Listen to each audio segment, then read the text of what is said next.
Welcome to the Risk Management Chapter 8 lecture. I am Dr. Bill Perkins, and today's lecture stems from the material taken from our textbook, Business Continuity and Risk Management, Essentials of Organizational Resilience, from Kurt Engemann and Douglas Henderson.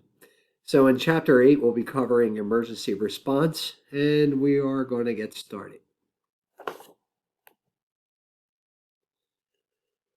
So we're going to go over our chapter objectives. First, we're going to examine an overview of emergency response. We're going to identify crisis phases. Then we're going to define emergency response objectives. We're going to define emergency operations center. We're going to review threat monitoring. We're going to review notification and activation procedures. We're going to identify emergency actions, and finally, we're going to examine the role of civil authorities. So just remember, an emergency, in accordance with our framework and textbook, is a crisis that requires immediate action.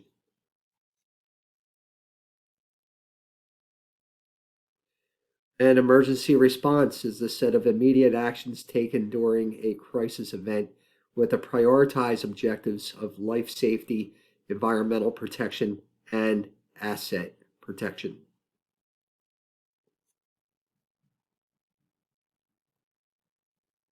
An emergency response plan documents the actions to be taken to respond to hazard-specific crisis events with prioritized objectives.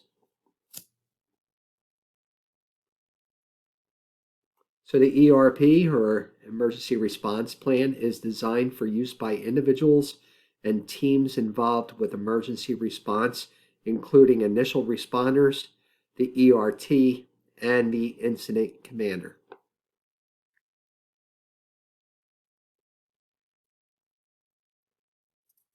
And an initial responder to a crisis is an individual who encounters the crisis and is the first to take action.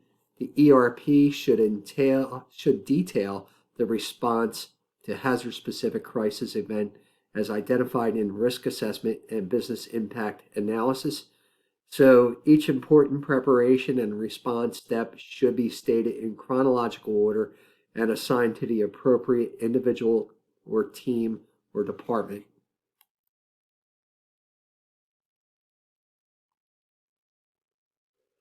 And successful emergency response requires proper planning and preparation for each crisis phase. Crisis phases include the following three phases. So first, you have your pre-strike phase, and that's the period of time when there are indications that the manifestation of a threat is credible. The crisis events may have an extended, brief, or non-existent pre-strike phase. And then next, you have your strike phase, and that is the period of time when the crisis has the most direct impact to the organization. And we go back here. Then finally, you have your post-strike phase, and that's the period of time after the crisis has been contained and controlled and before all operations are fully recovered.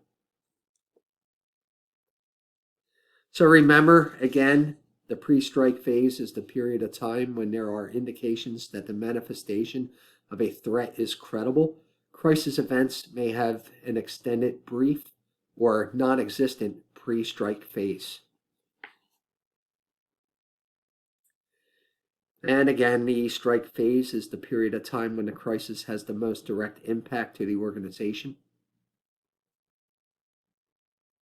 And again, the post-strike phase is the period of time after the crisis has been contained and controlled and before all operations are fully recovered.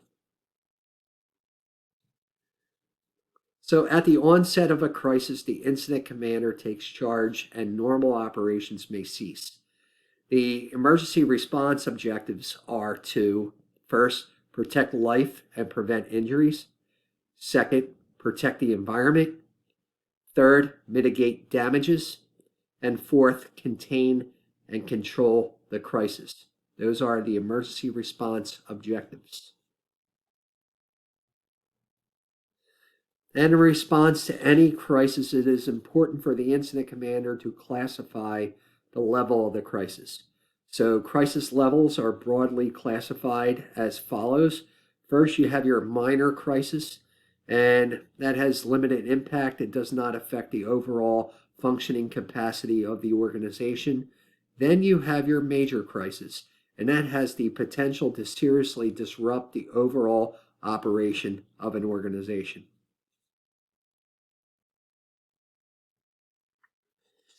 So, major crisis events may be further classified as follows. First, you have your disaster, which is a major crisis event which imperils an organization. An event that may be deemed a disaster due to the factors such as loss of life, environmental damage, asset destruction, and duration of disruption. Next, you have your catastrophe, and that is an extreme disaster.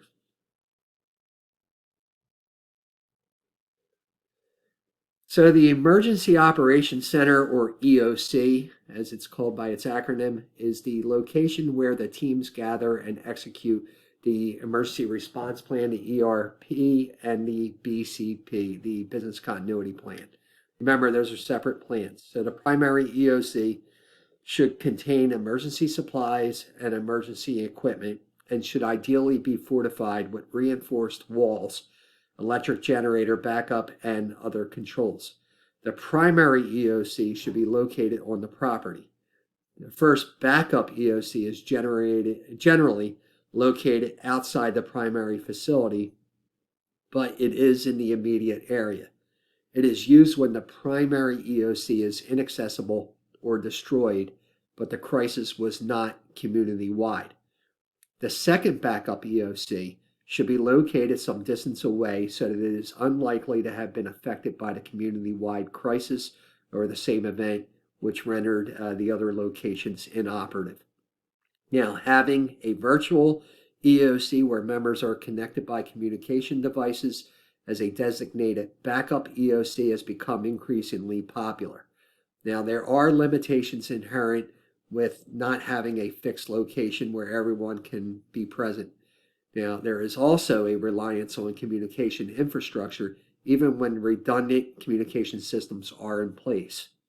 Now, the Emergency Command Post, or ECP, is a designated area near the site of the crisis but located a safe distance away from and generally upwind from the crisis site. In an isolated crisis, the incident commander may instruct ERT members to report directly to the ECP. The incident commander will direct response activities and work assignments directly from the ECP. Now, pre-crisis activities include identifying potential emergencies, determining emergency procedures, planning the EOC, coordinating with civil authorities, documenting the ERP, and integrating emergency response with the Business Continuity Plan, or BCP. And organizations should continuously monitor threats as a prelude to plan activation. So, if the organization maintains a security force, the security force will likely monitor man made threats, and the monitoring of weather threats is usually assigned to another department. Now, certain specific situations may also be handled by other departments. For example, the facilities department will likely monitor utility systems, and the IT department will likely monitor the data center. So, additionally, all employees should be encouraged to monitor and report any events that pose a threat to themselves, other employees, or the organization. And once a crisis event is detected, the situation needs to be reported. It is recommended that a central point of contact be responsible for receiving initial crisis information, investigating the crisis, and communicating the information as necessary. Now, generally, the security department handles the responsibility for a larger organization. For some organizations, human resources, the receptionist, or someone else will receive crisis information, regardless of who functions as this central point, you must have the following in place. The central point must be continuously accessible for it to be successful.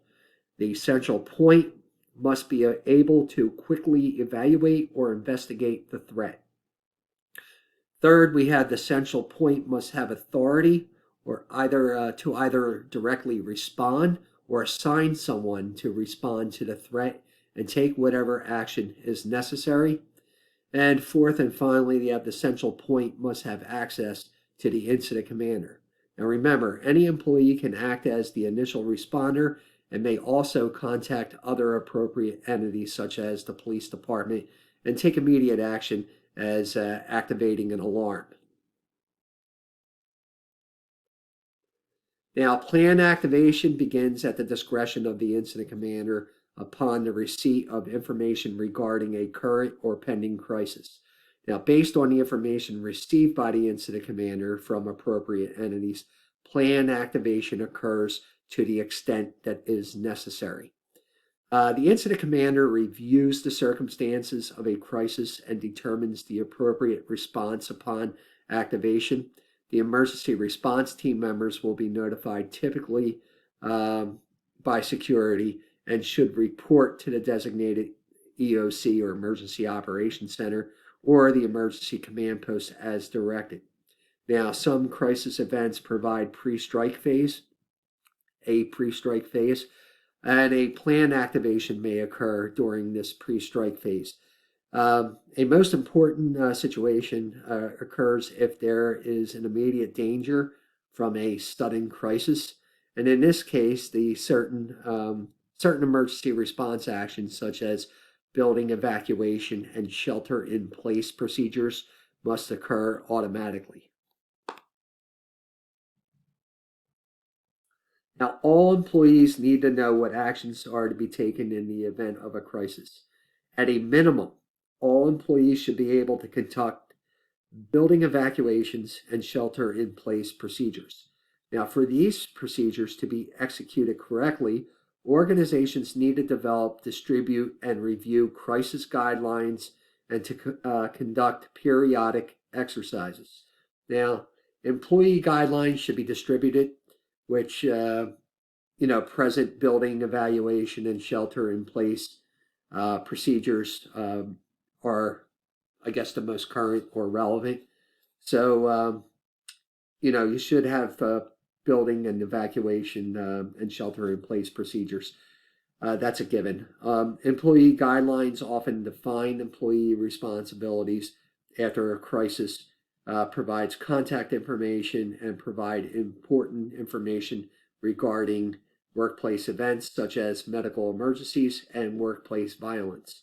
Employee guidelines may communicate special payroll and time off policies that are in effect during and after a crisis.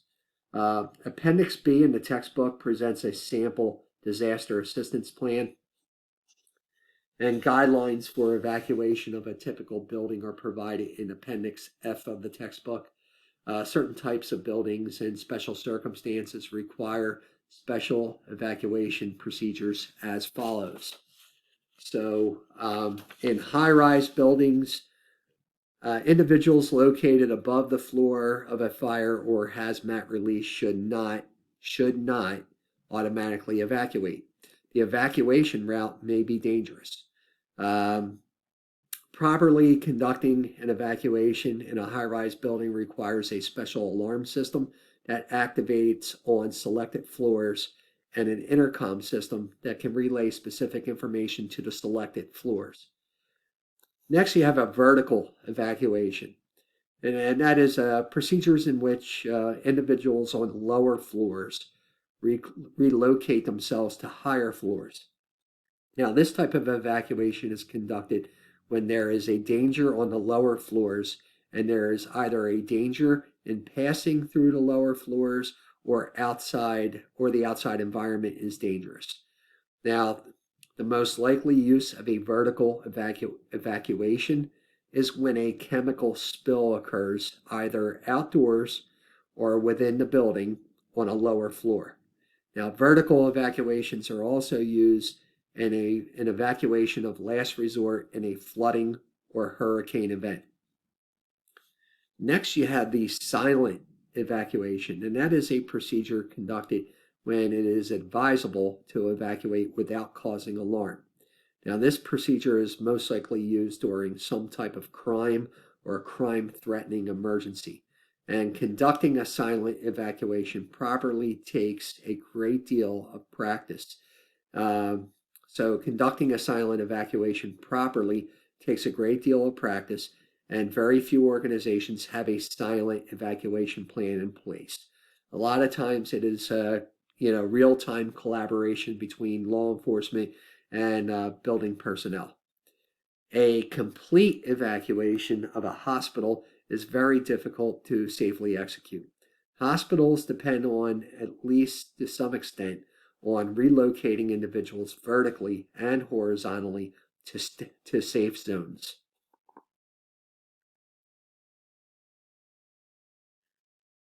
And a detailed discussion of the special procedures is beyond the scope and purpose of this textbook.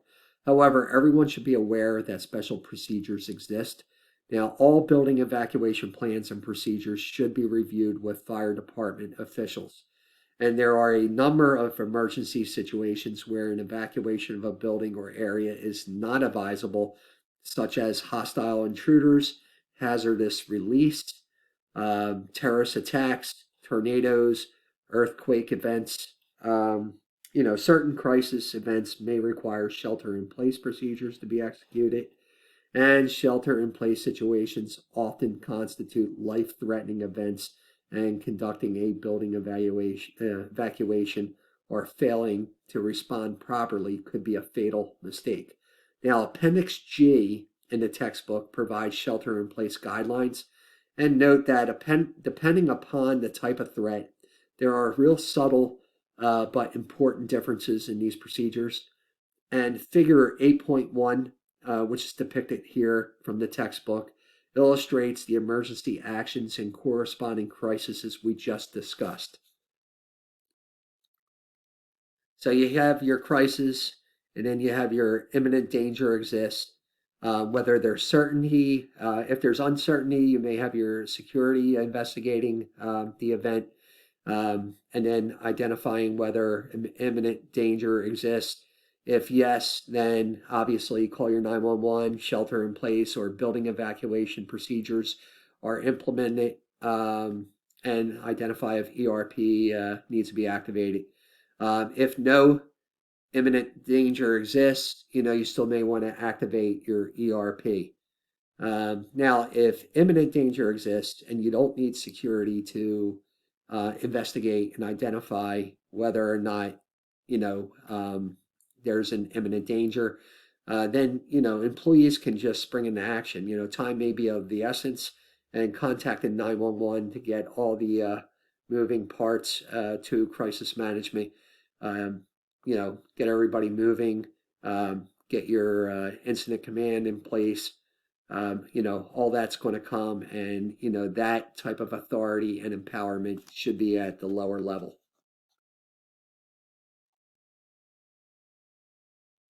For a crisis that has a pre-strike phase, emergency actions may be taken before the crisis strike to prevent loss of life, prevent injuries, environmental damage, and asset damage. The incident commander is notified of a crisis, and the situation is monitored closely. Now, each pre-strike actions will be different for various crisis events. Weather crisis events are often preceded by a warning period, allowing an organization to implement actions to save lives. If there is sufficient warning, actions can be taken to mitigate damages. Now, Appendix H, Hotel H, of the textbook identifies recommended pre-strike actions to be taken for a hurricane. Now, Appendix I of the textbook identifies recommended pre-strike actions to be taken for a tornado, and Appendix J of the textbook identifies recommended pre-strike actions to be taken for a severe weather storm. The possibility of a pandemic outbreak is a serious concern, and special planning is needed. Appendix D identifies recommended pre-strike actions as well as actions to be taken during a pandemic outbreak. I highly recommend that you look at that one, especially if you think that your organization can benefit, especially since we're in the midst of a pandemic outbreak. So remember, for pre-strike actions, we are essentially, you have the escalation of actions, life safety actions, environmental protection actions, asset protection actions, and communication and notification actions. So to the extent that some emergency actions are not taken during the pre-strike phase, the incident commander has the responsibility to take emergency actions during the strike phase as necessary. So your escalation actions, they include activate your EOC, declare a disaster, assemble the emergency response team, alert the crisis management team, and alert the crisis communication team. And life saving or life safety action includes disseminating emergency messages, address life safety issues, evacuation and shelter in place, release employees, determine building safety, and cordon off any dangerous areas, and then assist with search and rescue efforts. The environmental protection actions, they include to address your environmental issues, secure hazardous materials, and shut down dangerous utilities. Asset protection actions, they include deploy emergency equipment and supplies, and then enhance facility protection, enhance security, and contain and control the incident. Your communication and notification actions, they include contact civil authorities, contact relatives of affected employees, contact utility companies, contact legal counsel, contact insurance companies, maintain communications with employees, maintain communications with the media, and maintain communications with clients, suppliers, and other stakeholders. As the crisis becomes contained and controls, emphasis shifts from emergency response to business continuity. During the post-strike phase, activities focus on stabilizing and resuming operations. Now, some organizations with good planning in place can direct attention to maintaining or rapidly recovering critical operations during certain crisis events. And in order to effectively respond to a major crisis, there may need to be, you may need to summon outside civil authorities, and it will be necessary for an organization to interface with the responding authorities. In addition to coordinating emergency response efforts, an organization needs to be aware of the laws and scope of power of civil responders. Organizations must recognize that the organization's business continuity management is subordinate to the plans of civil responders. Organizations are encouraged to develop positive relationships with civil authorities. This will require an investment primarily of time by the organization. The local offices of emergency management are good places to meet civil responders and to observe as well as participate in emergency response exercises. Now, coordinating with external agencies requires developing public-private partnerships to help the organization prepare for a disaster. And this includes establishing procedures and policies for coordinating continuity and recover activities with external agencies, ensuring compliance with applicable laws and regulations, and developing the facilitating exercises with external agencies. So yeah, it's good to integrate these external agencies when you're planning your own, even in-house exercises. Now, not only does it add a realistic facet to your training, but it also provides training on the other end with the civil authorities, and then they develop a familiarity with your organization.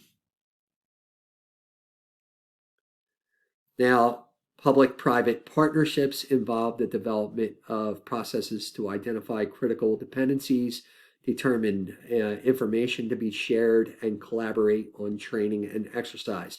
And the benefits include access to response resources, recovery resources, and vital information. In emergency response planning, organizations identify potential emergencies and appropriate responses. Uh, they determine emergency command and control procedures, plan the command center during an emergency. They coordinate with public authorities and integrate emergency response with business continuity management. Now, external agencies include local, state, and federal agencies, health and safety agencies, environmental authorities, police and fire departments, hospitals and ambulance services, compliance authorities and regulatories, and voluntary organizations, and the military. The Department of Homeland Security was established by the U.S. Homeland Security Act of 2002, and it's known as the DHS. The DHS was established to consolidate into one single department the various security responsibilities of more than 100 different government bodies. So the DHS is a cabinet department of the federal government with the primary responsibilities of protecting the U.S. from terrorist attacks and responding to natural disasters. The DHS is the primary contact for state and local officials on matters related to homeland security planning, equipment, training, and exercise. One of the agencies brought into DHS was the U.S. Federal Emergency Management Agency, otherwise known as FEMA. Now, on April 20th, 2011, the DHS introduced the National Terrorism Advisory System together with a sample alert that is presented in Appendix K of the textbook. Now, this system replaces the DHS Advisory Code system that was established on March 11th, 2002 in response to the September 11th, 2001 terrorist attacks. The original system was often criticized for being too general, poorly understood by the public, and subject to political manipulation and not having specific guidelines for changing the level of threat. The DHS National Terrorism Advisory System focuses on specific threats in geographical areas. It provides more detail and should be more easily understood than the old system. And like I said, FEMA is the federal agency responsible for domestic disaster mitigation and disaster response. So during a major crisis, FEMA coordinates both national level and field level response.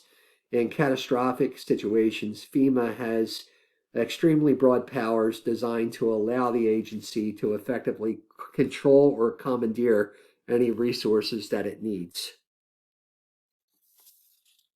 Now, major crisis events at the workplace, such as fires, accidents, and shootings, will involve the assistance of police, fire, emergency medical services, and perhaps other local public resources.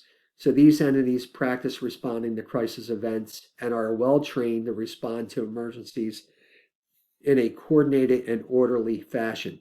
The designation of the incident commander is dependent on the type of crisis and is established by preset controls between these entities. So when civil responders are present at the workplace, the incident commander is determined by the civil responders, not by the organizations. Okay, I'm going to say that again. When civil responders are present at your workplace or at the workplace, the organization, the incident commander is determined by the civil responders, not by the organization. And you have the National Incident Management System, otherwise known or also known as NIMS by its acronym, establishes a national framework designed to coordinate the efforts of federal, state, local, and non-government entities during domestic crisis events. NIMS is a structured framework used nationwide for both governmental and non-governmental agencies to respond to natural disasters and terrorist attacks. Okay, NIMS is based on an appropriate balance of flexibility and standardization.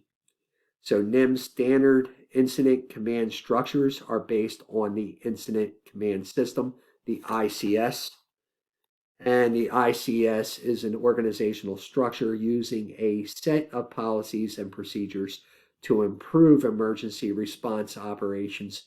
It is a flexible and scalable response organization providing a common framework within which people can work together effectively. The ICS includes terminology, hierarchy, and methodology, and provides the structure to coordinate public and private sector efforts. And as defined by the Post-Katrina Emergency Management Reform Act of 2006, the Title 6 National Emergency Management, FEMA, utilizes phases of emergency management as depicted by the categories you see here on this slide.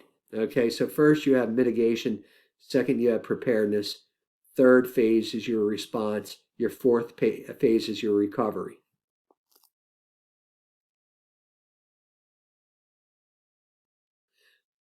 Phase 1 is mitigation, which encompasses action that includes taking sustained actions to reduce or eliminate long-term risk to people and property from hazards and their effects. Phase 2 is preparedness, which encompasses actions including planning, training, and building the emergency management profession to prepare effectively for or mitigate against or respond to and recover from any hazard. Phase 3 is response, which encompasses actions including conducting emergency operations to save lives and property through positioning emergency equipment, personnel, and supplies. Now, through evacuating potential victims, through providing food, water, shelter, and medical care to those in need, and through restoring critical public services. And finally, we have phase 4, which is recovery. Recovery actions include rebuilding communities so individuals, businesses, and governments can function on their own, return to normal life, and protect against future hazards. Now, the phases, remember this, the phases of emergency management is a term used by FEMA. Now, business continuity phases, it's the corresponding terms typically used by business entities. So they are separate. So remember that. And this includes the Chapter 8 lectures. Make sure you're visiting Blackboard for the Chapter 8 expectations and deliverables. I will see you all in Chapter 9.